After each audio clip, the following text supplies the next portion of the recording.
Hello everyone, welcome back to my channel humanities concept. तो आज हम विलियम शेक्सपियर की ट्रेजेडी मैकबेथ को पढ़ते हैं।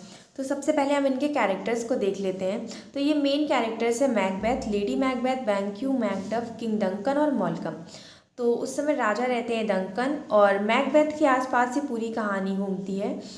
मैकबेथ राजा डंकन को मारकर खुद राजा बन जाते हैं और कहीं ना कहीं इसे मजबूर किया होता है इनकी वाइफ लेडी मैकबेथ ने। बैंक्यू मैकबेथ के फ्रेंड रहते हैं और मैकडफ राजा डंकन के ईमानदार लोगों में से एक रहते हैं और मॉल्कम राजा डंकन का बेटा रहता है। तो हम अब स्टोरी स्टार्ट करते हैं।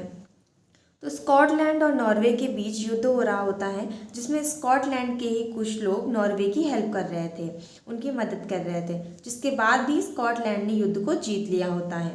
मैकबेथ ने युद्ध को जीतने में एक अहम भूमिका निभाई थी। युद्ध के बाद मैकबेथ और उसका दोस्त बैंक्यू को 3 चुड़ैल मिलती हैं जो 3 भविष्यवाणी करती हैं। पहली कि मैकबेथ थेन ऑफ काउडर बनेगा, दूसरी मैकबेथ स्कॉटलैंड का राजा बनेगा और तीसरी बैंक्यू तो नहीं मगर उसका बेटा ज़रूर राजा बनेगा। फिर थोड़ी देर बाद मैकबेथ को पता चलता है कि उसे थेन ऑफ काउडर बना दिया गया है। इस तरह चुड़ैलों की पहली भविष्यवाणी सच हो गई थी। फिर राजा डंकन बोलते हैं कि उनके बाद उनका बेटा ही राजा बनेगा। राजा डंकन मैकबेथ के घर या महल, कुछ भी कह लीजिए, उसमें रुकने के लिए जाते हैं।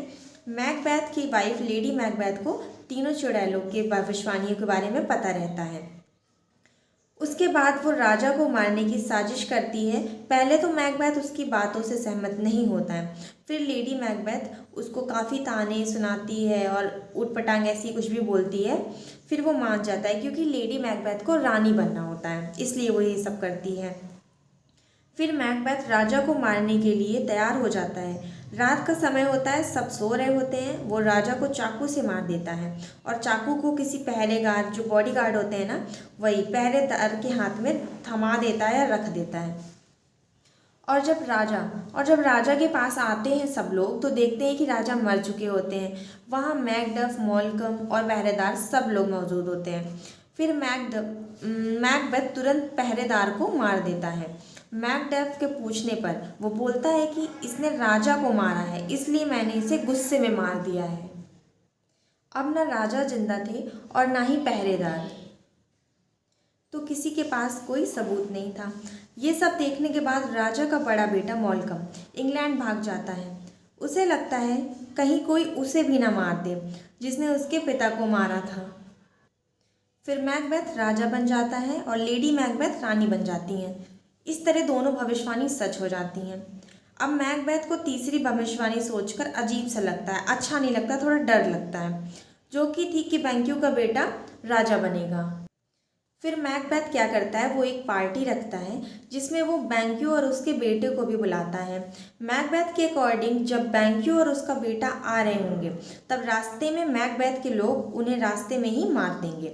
जब बैंक्यू और उसका बेटा दोनों आ रहे होते हैं, तो बैंक्यू का बेटा तो बचकर भाग जाता है मगर बैंक्यू मर जाता है। ये बात पता चलने के बाद मैकबेथ गुस्सा हो जाता है, पर कहीं ना कहीं उसे डर भी लग रहा होता है, क्योंकि तीसरी भविष्यवाणी के अकॉर्डिंग बैंक्यू का बेटा राजा बनेगा। फिर पार्टी में मैकबेथ को बैंक्यू का भूत नजर आने लगता है और वो अजीब सी हरकतें करने लगता है। ये सब देखकर मैकडफ को मैकबेथ पर शक हो जाता है कि राजा को इसी ने मारा है और फिर राजा के बेटे मॉल्कम के पास चला जाता है।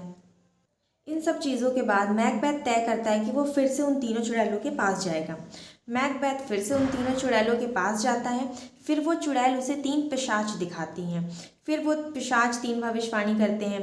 पहली कि उसे मैकडफ से सतर्क रहना है और दूसरी कि उसे कोई भी आदमी नहीं मार सकता जो कि माँ से जन्मा है, और तीसरी कि जब तक जंगल खुद तुम्हारे पास चल के नहीं आएगा तब तक तुम्हें कुछ नहीं होगा।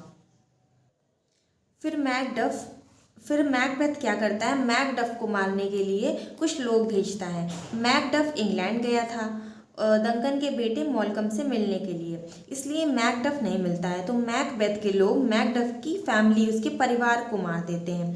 मैकडफ को जब ये बात पता चलता है तो उसे बहुत गुस्सा आता है और वो बहुत गुस्सा आ जाता है उसको, और वो मॉल्कम के साथ मिलकर मैकबेथ पर अटैक करने की तैयारी करने लग जाता है। और इधर लेडी मैकबेथ नींद में चलना स्टार्ट कर देती हैं। उनकी हालत बहुत ख़राब होती है, एक तरीके से उन्हें अपने किए पर पछतावा होने लगता है। मतलब बहुत अजीब सी, जैसे पागल होना स्टार्ट हो गई थी वो। और उधर मैकडफ और मॉलकम अपने साथियों के साथ जंगल में आ जाते हैं और अपनी आर्मी से बोलते हैं कि सब लोग पेड़ की टहनियों को काट कर अपने आगे रख लो, इससे उन्हें पता ना चले कि हम कितने लोग हैं, कितनी संख्या में हैं। और सब चलने लगते हैं। ऐसा लगता है कि जंगल खुद ही आगे चलकर आ रहा है। तो भविष्यवाणी सच हो रही है, होती है, सच हो जाती है। मतलब फिर मैकबेथ के लोग उसे बताते हैं कि ऐसा लग रहा है कि जैसे जंगल खुद आगे बढ़कर आ रहा है। और मैकबेथ को ये पता चलता है कि लेडी मैकबेथ की डेथ हो गई होती है। फिर मैकबेथ काफ़ी उदास हो जाता है, फिर भी वो युद्ध लड़ने के लिए आ जाता है और मैकडफ मैकबेथ को मार देता है। क्योंकि मैकडफ जन्मा नहीं था, उसे माँ के पेट से चीर के निकाला गया था। तो ऐसे मैकडफ मैकबेथ को मार देता है और मॉलकम राजा बन जाते हैं। तो स्टोरी ख़त्म होती है। और वीडियो अच्छी लगी है तो चैनल को सब्सक्राइब कर देना, लाइक कर देना। Thank you.